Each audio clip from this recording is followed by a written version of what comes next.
Assalamualaikum warahmatullahi wabarakatuh. Alhamdulillah wassalatu wassalamu ala habibillah Sayyidina Muhammad Rasulillah sallallahu alaihi wasallam wa ala alihi wa sahbihi wa mawalah wa man tabi'ahu bi ihsan ila yaumil qiyamah. Ma ba'du. Marilah kita memuji Allah. Taib. Melanjutkan kepada kajian kita hadis yang ke-36, yaitu merajalelanya musik dan mewabahnya khamr. Kita mendengarkan terlebih dahulu dari hadis berikut ini. Anas bin Malik radhiyallahu anhu bila berkata, aku mendengar Rasulullah sallallahu alaihi wasallam bersabda, min asyratis sa'ah, di antara tanda-tanda kiamat, wa dzakara minha hadisnya panjang, kemudian di antara yang disebut oleh Nabi SAW, wa yashrabul khamr, ya, orang-orang akan minum khamr. Orang-orang yang dimaksud Nabi ini bukan orang Amerika, bukan orang Eropa, bukan orang Afrika, bukan orang Asia Tenggara, bukan orang Australia, bukan Brasilia, bukan Kanada, bukan Jepang, bukan Cina, bukan Rusia, bukan Jerman. Bukan orang-orang ini. Yang dimaksud Nabi jelas hanyalah orang Islam yang notabene dan identik dengan paling kuat Islamnya itu Arab. Di Arab nanti salah satu tanda kiamat, orang Arab akan kembali biasa minum khamar. Ini hadis yang pertama dari riwayat Imam Muslim, hadis nomor 221, ya, syarah Imam An-Nawawi. Kemudian hadis yang kedua, sebelum kita uraikan hadis yang kedua, Rasulullah sallallahu alaihi wasallam bersabda, la yakunanna min ummati aqwamun yastahilluna al-hirra wal harir. Benar-benar nanti akan ada, ya, di akhir zaman dari kalangan umatku, yaitu kaum yang sudah menghalalkan zina. Apa kata Muhammad bin Salman? Sekarang tidak lagi terlarang bagi yang mau datang menyewa hotel bawa pasangan siapa saja, tidak akan lagi dilarang. Silahkan. Sudah dihalalkan oleh Muhammad bin Salman. Tidak masalah, ada enggak ada buku nikah, masuk saja. Mau garap berapa wanita satu malam, silahkan saja. Ini jelas adalah pewujudan daripada hadis Nabi sallallahu alaihi wasallam, aqwamun yastahillunal hirra wal harir.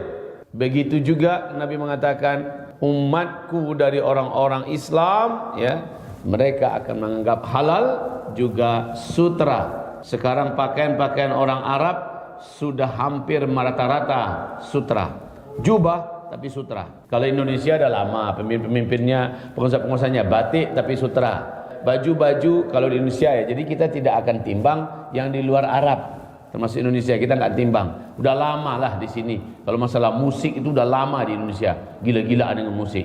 Dia jangan tanya kalau di negeri kafir, ya, kayak Korea Selatan, India dan sebagainya. Jangan cerita itulah. Kita yang kita sebut dan kita ceritakan sekarang adalah negeri-negeri Muslim, khususnya Arab. Jadi makanya dari jauh-jauh hari kita sebutkan barometer kita terhadap hadis tanda-tanda kecil kiamat itu bukan dunia di sini sampai di situ, tetapi Timur Tengah, ya. Ini barometer kita, Timur Tengah, wabil khusus Arab. Sebab Arab yang paling terakhir mengalami perubahan, dan perubahan Arab akhir-akhir ini perubahan yang terlalu drastis. Kalau berubahnya itu kayak gini, ya, seperti ini berubahnya, mendinglah berproses 10 tahun, 20 tahun, 30 tahun, 100 tahun, mending. Lah ini perubahannya itu kayak gini, ya, perubahannya terlalu cepat. Hanya dari 2017 ke sekarang, apalagi dengan sumpah Muhammad bin Salman 2,5 bulan yang lalu, dalam sumpahnya di depan televisi internasional, dan dia berjanji dan dia memastikan 100% 5 tahun yang akan datang Arab sudah menjadi Eropa baru.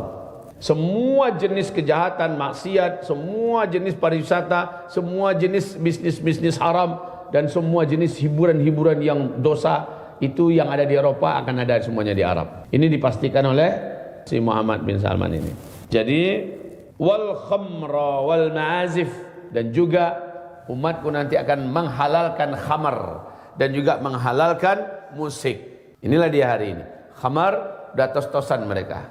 Buka di YouTube bagaimana diambil cuplikan-cuplikan acara-acara besar di setiap organ-organ tunggal raksasa, ya, di konser musik raksasa di negeri Arab Saudi, di mana para tamu-tamu fitnya, VIP-nya biasa nih menuangkan air kayak orang Eropa menuangkan air. Air itu bukan air minum, air putih, tapi khamr kelas dunia. Khamr yang datang dari Spanyol, khamr yang datang dari Prancis, datang dari Inggris, mereka tuangkan sambil ketawa tos-tosan, tos kayak orang kafir. Lalu mereka minum khamr, pakai jubah, pakai kayak Syekh Salim itu, ya, masih pakai igal tapi minum khamr. Sementara jubahnya dari bahan sutra. Di sebelahnya ada perempuan-perempuan setengah telanjang, orang Arab dan orang non-Arab. Udah kita ketawa mereka itu sambil melakukan itu. Jadi menghalalkan zina, menghalalkan khamar, menghalalkan sutra, menghalalkan musik, lengkap. Wala yanzilanna aqwamun ila jambi alamin yaruhu alaihim bisarihatin lahum. Selanjutnya kata Rasulullah sallallahu alaihi wasallam, dan sungguh akan menetap beberapa kaum di sisi gunung, di mana para pengembala akan datang kepada mereka dengan membawa gembalaannya, datang kepada mereka yakni si fakir untuk sebuah keperluan. Kemudian apa selanjutnya? Lalu mereka berkata, kembalilah kepada kami besok hari.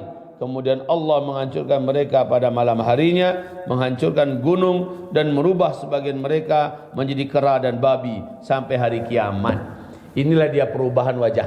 Kayaknya wajah-wajah orang Arab akan berubah menjadi kera dan babi. Ketika yang 4 tadi sudah ada, mestinya kita siaga dan waspada sekarang. Ketika yang 4 ini sudah dibuat oleh orang Arab, yaitu menghalalkan zina, menghalalkan sutra, menghalalkan khamar, menghalalkan musik, yang mereka sudah buat semua sekarang itu, ya. Baru-baru ini, dalam waktu sangat cepat mereka buat. Maka apalagi Muhammad bin Salman berkata akan jadi Eropa barulah. Semua Arab akan menjadi Eropa baru.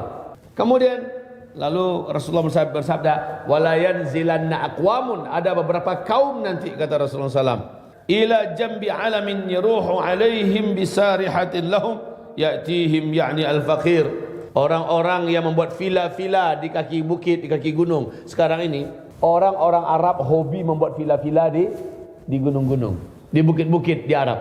Tanda orang paling kaya pasti dia buat villa-villa. Tapi villanya jangan antum pikir kayak villa-villa kita. Rumahnya itu sebesar-besar rumah-rumah kita. Bukan itu level villanya. Level villa mereka itu kayak istana. Kayak istana. 3 kali masjid ini besarnya. Itu villa mereka itu. Bisa ada helipadnya, ada kolam renangnya, standar internasional. Semua kemewahan mereka buat dan dikasih pagar tinggi. Hari ini Arab gila-gilaan membuat villa-villa dan rumah-rumah mewah di kaki-kaki gunung, kaki bukit, bahkan di puncak bukit. Itu sebagai lambang kemewahan, ya. Udah model dan tren. Dan di dalamnya ada pelacur-pelacur. Di dalamnya ada permainan kasino, permainan judi segala macamnya. Mendatangkan orang Eropa, dan mereka melakukan segala macam. Selanjutnya, ibarat Allah yang kami muliakan. Nah, ini adalah kondisi yang digambarkan Nabi 1400 tahun yang lalu, dan hari ini di zaman kita sekarang kita menyaksikannya. Berarti berita akan ada beberapa kaum dan kabilah di Arab, khususnya Arab Saudi, berubah menjadi kera dan babi, pasti akan menjadi berita dunia. Akan menjadi berita dunia. Dan mereka dibiarkan oleh Allah hidup sampai hari kiamat. Berarti nanti Dajjal datang, Ya'juj Ma'juj, Nabi Isa turun, Ya'juj Ma'juj, matahari terbit dari sebelah barat, keluarnya binatang raksasa, terjadinya kematian orang Islam yang beriman seluruh dunia. Mereka tidak mati-mati. Mereka tetap ada dalam bentuk kera dan babi. Karena hadis Nabi mengatakan ila yaumil qiyamah, sampai hari kiamat. Nah, di sini di halaman 160 dipertanyakan di sini, bilakah gempa itu ditimbulkan oleh hantaman meteor? Bila meteornya jatuh itu kapan? Dan meteor ini menimbulkan gempa-gempa? Jawabannya kata Rasulullah SAW dalam hadis riwayat Imam At-Tirmidzi dan An-Nasa'i, riwayat Imam Ahmad, bahwa apabila Arab sudah menghalalkan musik, mengundang penyanyi-penyanyi wanita, dan mereka sudah idza dhaharatil qainat wal ma'azif wasyurbatul khumur, apabila mereka sudah meminum khamar. Ya sudah, sekarang sudah. Jika demikian, maka selamat datang wahai petaka dan huru-hara akhir zaman. Sudah siapkah kita? Sudahkah siap kita? Saya lihat ini sekarang ini kayak seperti lepas kendali semuanya ya. Seperti lepas kendali. Mungkin karena kita di mana, di perkampungan Kang Ustaz. Kondisi di kota kurang begitu terasa oleh kita, kota-kota besar. Tapi orang-orang di kota besar udah panik. Hidup mereka sudah makin gak karu-karuan. Indonesia juga udah kacau. Kegaduhan, keributan di tingkat pusat. Kemudian ekonomi yang tidak bisa dikendalikan lagi. Ekonomi semakin parah. Dan sekarang Rusia betul-betul nantang NATO sekarang. Nantang perang Amerika, ya. Ini perang antara kita. Saya sudah tidak tahan lagi melihat kejahatan dan kebiadaban Amerika, NATO. Jadi Putin dah ada kayak gelap mata begitu ya, sudah nantangin perang. Kita tak tahu. Kalau memang terjadi perang dalam skala ini, maka akan banyak negara-negara dunia akan terlibat. Makin hancurlah ekonomi, makin hancurlah tatanan kehidupan, makin tidak terkendali kondisi. Dan seterusnya. 2022 akan menjadi tahun yang teramat sangat gelap bagi manusia yang hidup. 2022. Selamatkan kami Allah. Kenapa kita doanya macam itu tiap-tiap subuh menjelang subuh? Kenapa doanya macam itu ketika kita tarawih? Karena semacam apa tuh, gerbang huru-hara terbesar itu macam udah terbuka lebar dan kita disedot untuk masuk ke dalamnya. Ya, kita disedot untuk masuk ke dalamnya dan menikmati petaka dan huru-hara akhir zaman yang dinubuatkan oleh Rasulullah sallallahu alaihi wasallam. Ibarat Allah, khamar di akhir zaman kata Rasulullah akan kamu beri dengan nama yang bermacam-macam. Khamar di akhir zaman bukan hanya khamar, namanya macam-macam. Khamar itu apa saja bisa memabukkan, membuat hilang akal orang, membuat hilang kesadaran orang. Maka khamar pada hari ini bisa juga disebut dengan narkotika. Bisa juga disebut dengan sabu-sabu, bisa juga disebut dengan ganja, bisa juga disebut dengan opium, bisa juga disebut dengan apa lagi? Dadah, bisa juga disebut dengan anggur merah yang bisa menghilangkan akal orang, ya, khamar, dan orang akan menjadi kecanduan untuk melakukannya. Innalillahi wa inna ilaihi raji'un. Baik, hadis berikut ini kita bacakan di halaman 161. Abdullah bin Hawalah berkata,